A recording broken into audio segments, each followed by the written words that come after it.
Arts ল'বা নে science ল'বা? এইটো এটা বহুত ডাঙৰ কুৱেশ্যন। এতিয়া মেট্ৰিক পাছ কৰা ভাইটি ভণ্টিসকলৰ বহুতেই হয়তো এই প্ৰশ্নটোৰ সন্মুখীন হৈ আছে। লগতে মনত এইটোও চলি আছে যে আৰ্টছ লওঁ নে ছায়েন্স লওঁ। বিভিন্ন মানুহৰ বিভিন্ন কথা শুনি এই কুৱেশ্যনটো মূৰত কনফিউজন হৈ থাকিব। আৰ্টছ ল'লে ভাল হ'ব নে ছায়েন্স ল'লে ভাল হ'ব? আৰু এই বিষয়ে মই আগতে ভিডিঅ' বনাই থৈ দিছোঁ। কোনবিলাক ছাত্ৰ ছাত্ৰীয়ে আৰ্টছ ল'ব লাগে আৰু কোনবিলাক ছাত্ৰ ছাত্ৰীয়ে ছায়েন্স ল'ব লাগে। গতিকে প্লে'লিষ্টত গৈ সেই আগৰ ভিডিঅ'টো চাই ল'লে হ'ল। আজিৰ এই ভিডিঅ'টো সেইসকল ছাত্ৰ ছাত্ৰীৰ বাবে যিয়ে ছায়েন্স লওঁ বুলি মন ঠিক কৰিছে। এই ভিডিঅ'টো শেষলৈ চালে গম পাবা যে ছায়েন্সৰ মেৰিটছ কি আৰু ডিমেৰিটছ কি। তাৰ লগতে আৰ্টছৰ পৰা ছায়েন্সৰ ষ্টুডেণ্টখিনি কিয় পৃথক। তাৰ লগতে এটা ডাঙৰ কুৱেশ্যন, ছায়েন্স ল'লে কি মেথ জানিবই লাগিব নেকি? আৰু ছায়েন্স ল'লে বহুত খৰচ হয় নেকি? আহা এই সকলোবোৰ কুৱেশ্যনৰ এনচাৰ বিচাৰি ভিডিঅ'টো আৰম্ভ কৰোঁ। ফাৰ্ষ্ট কথা হ'ল, যদি তুমি ছায়েন্স লওঁ বুলি ভাবিছা তেতিয়াহ'লে মনৰ পৰা তুমি কনফিডেণ্ট হ'ব লাগিব যে মই ছায়েন্সেই ল'ম। আনৰ কথা শুনি দুবিধাত পৰিব নালাগিব যে মই ছায়েন্স লওঁ নে আৰ্টছ লওঁ। তুমি মনৰ পৰা ইমানেই ষ্ট্ৰং হ'ব লাগিব যে যোনেই যি নকওক কিয় মই ছায়েন্সেই ল'ম। দ্বিতীয় কথা হ'ল, ছায়েন্স লোৱাৰ লগে লগে তুমি ৰেডি হ'ব লাগিব পঢ়িবলৈ। বহু কথাই ছেক্ৰিফাইচ কৰি তুমি পঢ়াত কেৱল সময় দিব পাৰিব লাগিব। তেতিয়াহে তুমি ছায়েন্সত ভাল ৰিজাল্ট কৰিব পাৰিবা। যদি তুমি পঢ়াত সময় দিব নোৱাৰা তেতিয়াহ'লে কিন্তু ছায়েন্স লোৱাৰ ভুলটো নকৰিবা। তৃতীয়তে, কেৱল মুখস্থ বিদ্যাৰে যদি তুমি মেট্ৰিক পাছ কৰি আহিছা তেতিয়াহ'লে ছায়েন্স নল'বা। কাৰণ যেতিয়াই ছায়েন্স ল'বা তাৰ কনচেপ্টবোৰ তুমি বুজি পাব লাগিব। যদি বুজি নোপোৱাকৈ তুমি কেৱল মুখস্থৰে আগবাঢ়িব বিচাৰা তেতিয়াহ'লে ক'ৰবাত হয়তো তুমি থমকি ৰ'ব লাগিব। কেৱল পাছ কৰি যাব পাৰিবা, ভাল ৰিজাল্ট এটা আশা কৰিব নোৱাৰিবা। 4 নম্বৰতে মষ্ট ইম্পৰ্টেণ্ট, ছায়েন্স লোৱাৰ আগত তুমি জানিব লাগিব আচলতে তুমি ছায়েন্স কিয় লৈছা। অৰ্থাৎ তোমাৰ এইম ছেট হ'ব লাগিব। এইম থাকিব পাৰে ডক্টৰ হোৱাৰ, ইঞ্জিনিয়াৰ হোৱাৰ বা অন্য মেডিকেল বিভাগৰ কিবা চাকৰি কৰাৰ বা অন্য কিবা চাকৰি কৰা। গতিকে যেতিয়া এইমটো ছেট হ'ব সেইমতেই প্ৰথম দিনাৰ পৰাই তোমাৰ পঢ়াও আৰম্ভ হ'ব। কাৰণ যদি তুমি এজন ভাল ডাক্তৰ হওঁ বুলি ভাবিছা তেতিয়াহ'লে এনেকৈ কয় ন, সূৰ্যও দেখা নাপায়, ঠিক তেনেকেই পঢ়িব পাৰিব লাগিব। নহ'লে তোমাৰ সপোন হৈয়ে ৰৈ যাব। এতিয়া আহোঁ ছায়েন্সৰ ষ্টুডেণ্টছখিনি আৰ্টছৰ ষ্টুডেণ্টছখিনিৰ পৰা কিয় পৃথক।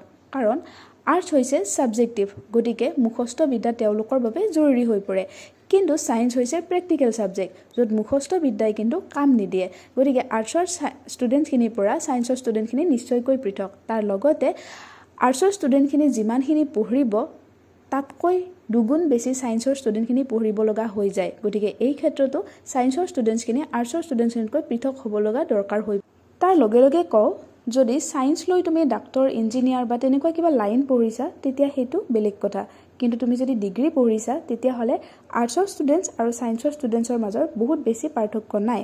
কাৰণ শেষত গৈ আৰ্টছৰ ষ্টুডেণ্টছখিনি যি পৰীক্ষাত বহিব বা যি কম্পিটিটিভ এক্সাম দিব, ছায়েন্সৰ ষ্টুডেণ্টছখিনিও সেই কম্পিটিটিভ এক্সামত বহিয়ে একেই পৰীক্ষা পাছ কৰিয়ে একেই চাকৰি পাব পাৰিব।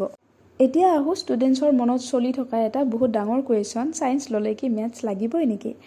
এই কুৱেশ্যনটোৰ এনচাৰ দিবলৈ গ'লে যদি তুমি হায়াৰ ছেকেণ্ডেৰীৰ কথা ভাবিছা যে কেৱল হায়াৰ ছেকেণ্ডেৰী পাছ কৰা তেতিয়াহ'লে ইয়াত তোমাৰ 4টা ছাবজেক্ট পাবা, ফিজিক্স, কেমেষ্ট্ৰি, বায়'লজি আৰু মেথছ। তুমি যিটো ছাবজেক্টত কম মাৰ্ক পোৱা সেইটো তোমাৰ 4th ছাবজেক্ট হৈ যাব। গতিকে মেথছটো তুমি যদি বেয়া পোৱা তেতিয়াহ'লে সেইটো নিজে নিজে তোমাৰ 4th ছাবজেক্ট হৈ যাব। সেইটোৰ মাৰ্ক তোমাৰ কাউণ্ট। এক আখৰত ক'ব গ'লে যদি হায়াৰ ছেকেণ্ডেৰীৰ পিছত তুমি ইঞ্জিনিয়াৰিঙত যাব বিচাৰিছা তেতিয়াহ'লে মেথছ লাগিবই। আৰু যদি তুমি ডাক্তৰ লাইনত যাব বিচাৰিছা তেতিয়াহ'লে মেথছ তোমাক ডাইৰেক্টলিতো নালাগে, কিন্তু ফিজিক্সৰ জৰিয়তে ফিজিক্সৰ মেথছখিনি তুমি কৰিব পাৰিব লাগিব। আৰু যদি তুমি ডিগ্ৰী পঢ়িম বুলি ভাবিছা, তাত যদি তুমি বায়'লজি লৈ পঢ়া তেতিয়াহ'লে কিন্তু তোমাক মেথছৰ দৰকাৰ আৰু কেতিয়াও নহয়। এতিয়া হ'ল লাষ্ট কুৱেশ্যনটো লৈ যে ছায়েন্স ল'লে কি বহুত খৰচ হয় নেকি?